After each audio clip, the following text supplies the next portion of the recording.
আসসালামু আলাইকুম প্রিয় দর্শক। এই মুহূর্তে যারা ক্রোয়েশিয়া, হাঙ্গারি এবং পোল্যান্ড যেতে চান তারা অবশ্যই কোথাও ফাইল সাবমিট করেন না, কেননা ফাইল সাবমিট করলেই আপনারা বিপদে পড়বেন। অ্যাকচুয়ালি আপনার ক্রোয়েশিয়া, হাঙ্গারি, পোল্যান্ডে কোনো রকম ভিসা দিচ্ছে না। বাঙালিদের পাসপোর্ট দেখলেই তারা রিজেক্ট করে দেয় এবং আপনার অ্যাপয়েন্টমেন্ট পাবেন না, কোনোভাবেই তারা অ্যাপয়েন্টমেন্ট নিতেছে না। তো যদি অ্যাপয়েন্টমেন্ট না পান তাহলে আপনি কিভাবে ওই সমস্ত রাষ্ট্রে যাবেন?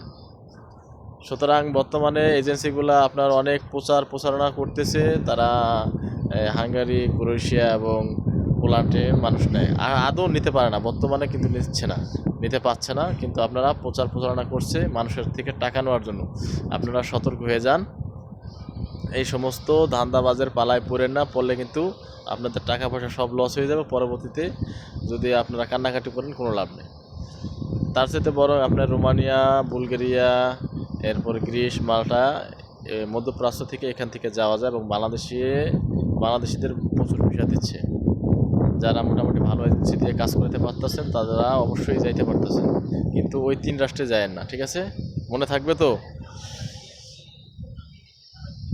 ক্রোয়েশিয়া, হাঙ্গারি এবং পোল্যান্ড অ্যাপয়েন্টমেন্টই পাওয়া যাচ্ছে না। সুতরাং আপনি কিভাবে যাবেন সেখানে? ভিসা তো আগে পরে, তাই না?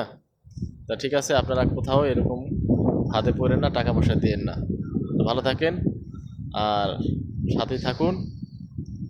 সত্য তথ্য দিয়ে আপনাদেরকে উপকার করার জন্য আমি সর্বসময় চেষ্টা করব ইনশাআল্লাহ।